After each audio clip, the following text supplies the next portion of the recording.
Assalamualaikum warahmatullahi wabarakatuh. Waalaikumsalam.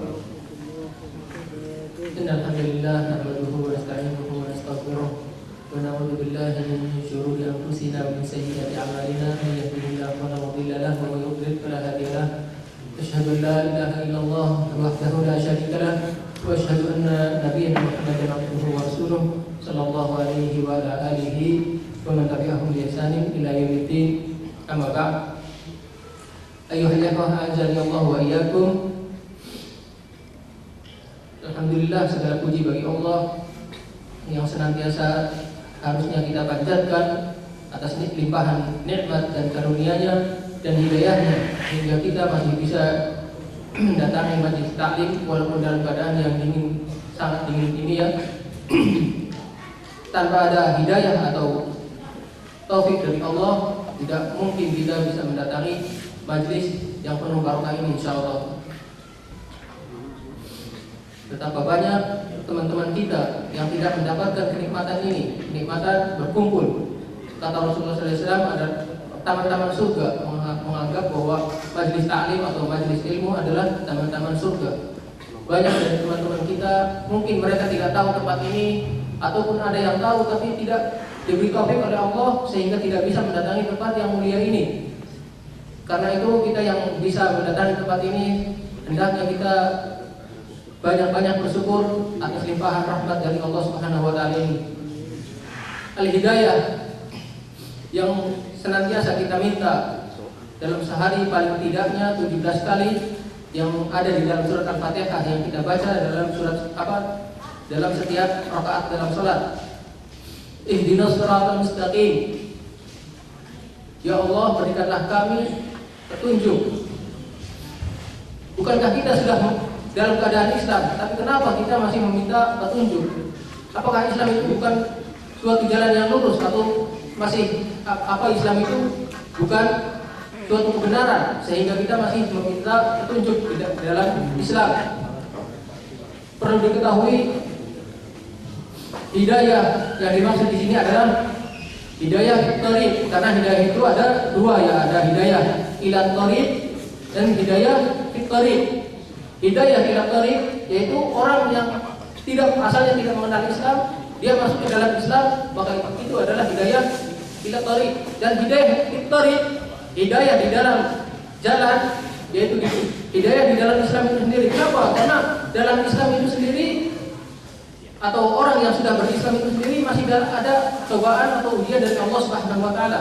Karenanya kita senantiasa meminta pertolongan kepada Allah untuk tetap istiqomah di dalam keislaman. Karena banyak sekali dalam Islam sendiri tariqat atau firqah-firqah yang menyimpang bahkan jauh dari ajaran Rasulullah SAW. Karena itu kita senantiasa meminta ihdinas shiratal mustaqim, meminta petunjuk di dalam Islam itu sendiri supaya kita kokoh dalam keislaman, kokoh dalam mengikuti sunnah-sunnah Rasulullah SAW, agar kita tidak menyimpang dari Islam itu sendiri.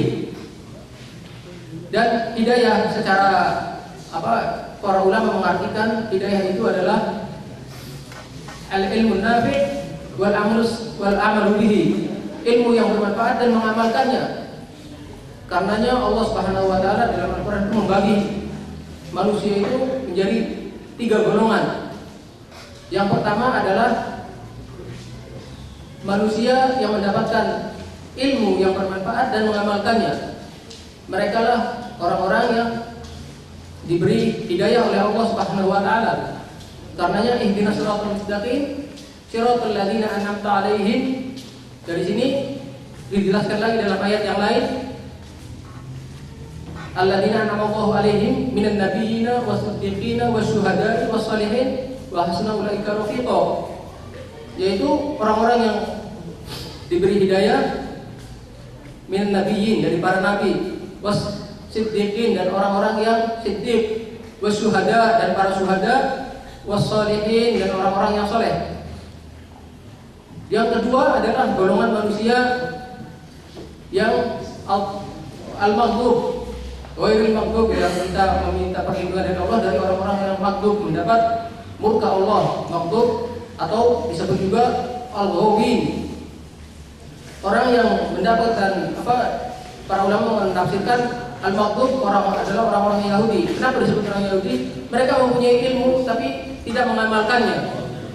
Makanya disebut juga al-ghawin atau al-ghawun. Karenanya Allah Subhanahu wa taala berfirman, ketika ada orang yang mengikuti jalannya iblis, laknatullah, inna ibadi laisa laka alaihim sultan illa man ittaba'aka minal ghawin. Sesungguhnya hamba-hambaku wahai iblis tidak akan mampu kamu sesatkan kecuali dari mereka yang ghawin. Mereka punya ilmu tapi mereka tidak mengamalkan ilmu tersebut, disebut al-ghawin. Karena bahkan Al-Quran Allah Subhanahu wa taala menunjukkan dalam Al-Quran orang yang ghawin ini disebut bagaikan anjing ya. Allah menegurnya dengan keras, mereka itu seperti anjing. Watlu alaihim naba'al ladzi atainahu ayatina fansalakha minha wattaba'u syaitan fakana minal ghawin wa law syi'na la rafa'nahu biha walakinahu akhlada ila al-ardi wattaba'a hawahu famathaluhu kamisalil kalbi in tahmil alaihi yalhad aw tatrukuhu yalhad. Jadi orang yang ghawin ini diibaratkan seperti anjing. Karena apa? Karena mereka sudah lewat ayat-ayat Allah Subhanahu wa taala tapi mereka tidak mau mengamalkannya. Permisalan mereka seperti anjing. Ini Al-Qur'an yang bahasa jadi bukan berarti kita kadang-kadang ada orang yang mengatakan jangan berkata kasar lah atau seolah-olah walaupun Al-Quran ini mengatakan kalau orang yang sudah mengetahui kebaikan tapi tidak mau mengamalkannya, Al-Quran sendiri mengatakan mereka itu seperti anjing ya, orang-orang yang ghawin ya, atau al-ghawun. Orang yang ketiga dari golongan yang ketiga adalah ghairil maghdubi alaihim waladhdallin, dan orang-orang yang sesat. Orang sesat ini orang yang mengamalkan suatu amalan tanpa ilmu. Mereka beramal tanpa dasar ilmu.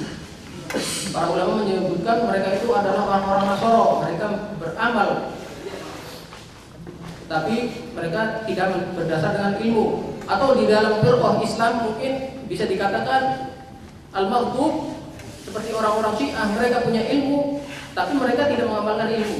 Dan ad-dallin itu orang-orang tasawuf, itu orang-orang yang beramal tanpa ilmu kan. Makanya ketika Nabi Musa memukul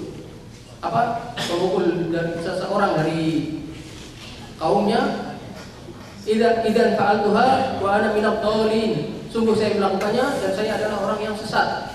Karena apa? Karena Nabi Musa waktu itu sudah mendapatkan wahyu. Beliau memukul orang tersebut belum menjadi seorang nabi, belum mendapatkan ilmu, sehingga dia menyadari beliau alaihissalam menyadari bahwa perbuatannya adalah sesuatu yang sesat. Dan hidayah mungkin saya sampaikan dalam Al-Quran itu bahasa hidayah itu terbagi mungkin ada 4 macam ya hidayah itu. Pertama, hidayah untuk umum semua makhluk. Subbihisma rabbikal a'la alladzi khalaqa fasawwa walladzi qaddara fahada. Dan dialah Allah yang memberikan takdir, menetapkan takdir, fahada, dan memberi hidayah. Hidayah secara umum adalah hidayah mutlak untuk semua makhluk. Sehingga kucing ketika melahirkan anak kucing, siapa yang mengajari tahu susu di mana tempat susu ibunya? Atau burung tidak akan meninggalkan anaknya sebelum anaknya bisa mencari makan sendiri. Siapa yang memberi hidayah? Itu hidayah mutlak untuk sebagai kelangsungan hidup mereka. Bahkan binatang untuk melanjutkan kehidupan mereka. Mereka tahu mana yang perempuan, mana yang betina, mana yang jantan. Jadi kalau ada orang seperti gay atau lesbian itu mereka lebih sesat daripada binatang, karena binatang aja tahu mana yang betina, mana yang jantan. Ini adalah hidayah dari Allah Subhanahu wa taala walaupun kepada binatang, namanya hidayah mutlak, hidayah secara umum. Hidayah yang kedua adalah hidayah al-irsyad wal bayan. Hidayah yang di sini hidayah yang diberikan oleh para rasul sebagai utusan Allah untuk untuk manusia di muka bumi. Irsyad wal bayan. Kemudian dilanjutkan oleh para sahabat, kemudian dilanjutkan oleh para alim ulama. Ini adalah hidayah al-irsyad wal bayan, yaitu penjelasan ilmu kepada manusia untuk memberikan hidayah. Karenanya Allah Subhanahu wa taala berfirman, innaka latahdi ila siratim mustaqim. Sesungguhnya engkau wahai Muhammad memberi petunjuk kepada jalan yang lurus. Hidayah yang ketiga adalah hidayah taufik, yaitu hidayah hidayah ini adalah khusus dari Allah Subhanahu wa taala, tidak ada seorang pun yang bisa memberikannya. Walaupun Nabi Muhammad SAW beliau tidak bisa memberikan hidayah yang namanya hidayah taufik. Ini hidayah dari Allah Subhanahu wa taala khusus ya. Karena apa? Karena Allah Subhanahu wa taala berfirman untuk Nabi Muhammad, "Wa innaka la tahdi man ahbabta walakin Allah yahdi man yasha." Sesungguhnya engkau wahai Muhammad tidak mampu memberi petunjuk kepada siapa yang engkau cintai.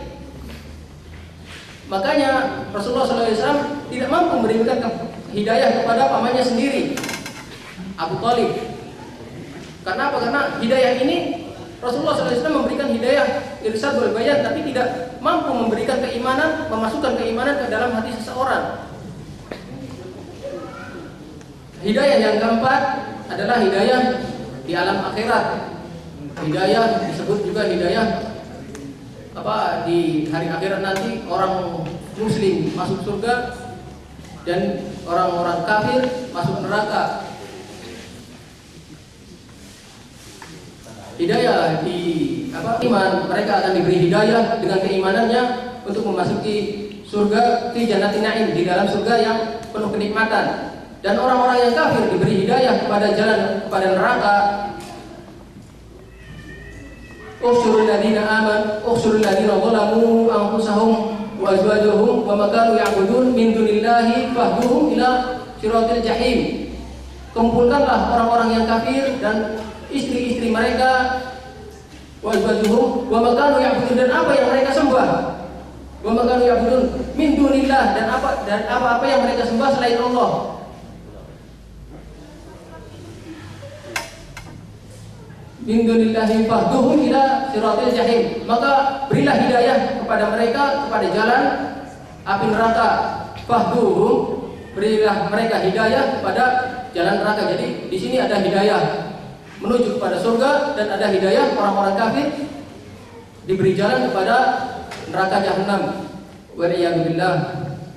Saya kira sekian dulu yang dapat saya sampaikan tentang hidayah yang sedikit ini ya, tentang masalah hidayah yang kita pahami dari Al-Qur'anul Karim. Kurang dan lebihnya saya mohon maaf. Subhanakallahumma wa bihamdika asyhadu an la ilaha illa anta astaghfiruka wa atubu ilaik. Wassalamualaikum warahmatullahi wabarakatuh.